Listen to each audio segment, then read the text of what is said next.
Well, we have left our nice camp spot at 8,000 feet, and we are now down in Albuquerque. And we are at the National Museum of Nuclear Science and History. So we are going to go inside, check it out.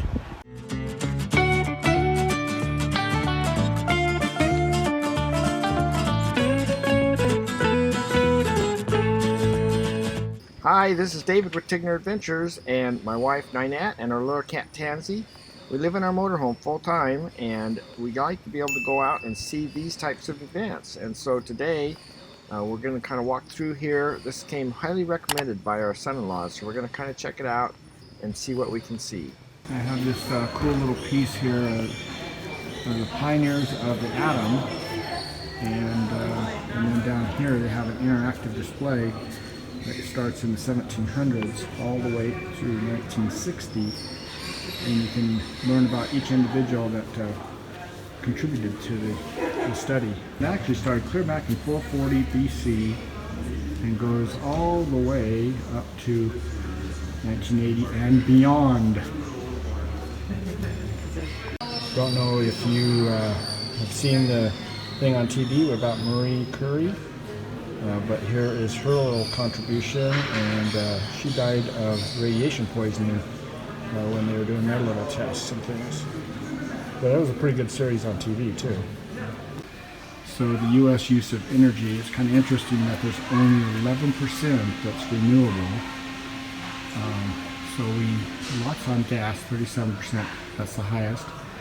Natural gas is 29%, coal 14%, and nuclear electric power is 9%. So, and if we zoom in here on the nuclear, or on the renewable energy, it's geothermal 2%, solar is only 6%.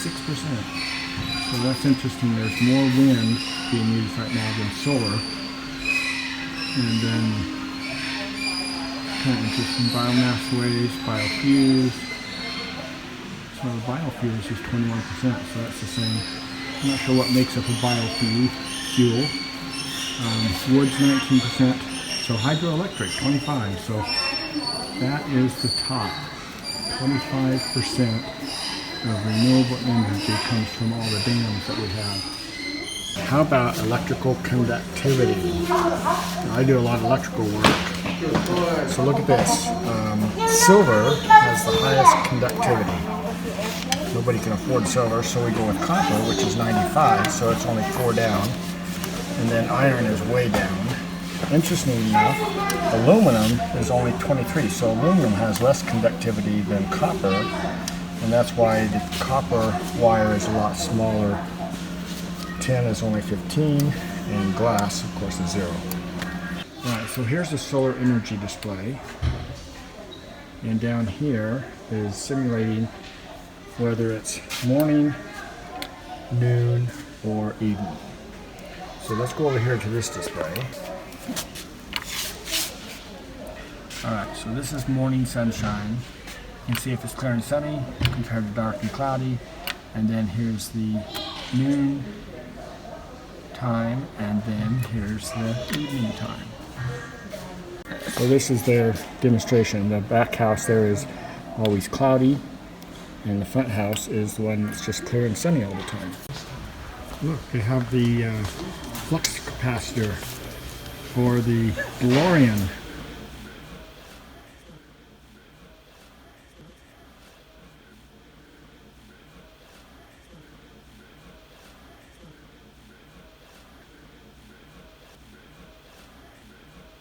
The cheetah. Look at this How cool about the Einstein supersonic display. jet? Good guesses, but no. And The Einstein, fastest thing in the universe I'll tell you about is ta-da, light. And I bet you thought it was a cheetah. So this is pretty interesting. Arco, Idaho. I know a number of you guys have been through there. It's like 2 houses, but you know, it's still a little town. And it was lit up as the first city with atomic power. I'm just joking about the 2 people. So we have left the building And if I just kind of pan around here behind me, you can see they have a lot of different planes out here, so we're going to kind of wander around and look at them. So this is the B-52. Look how big it is. The B-52 will hold 70,000 pounds of armament. How about this wingspan on the B-52? They got a wheel out here to keep the wing from hitting the ground as they're taking off and landing. Also, the B-52 has been in service, or was in service longer than any airplane in the Air Force. Pretty impressive display of ornament out here.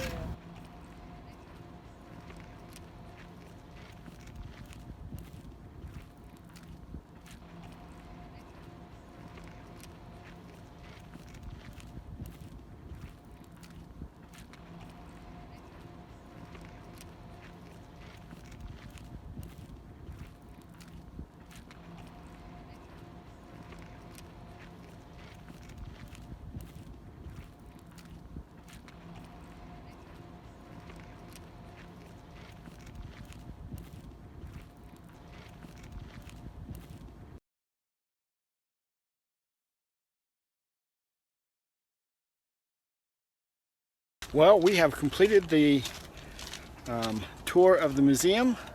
It was pretty informative and a lot there, a lot of stuff that we don't really understand.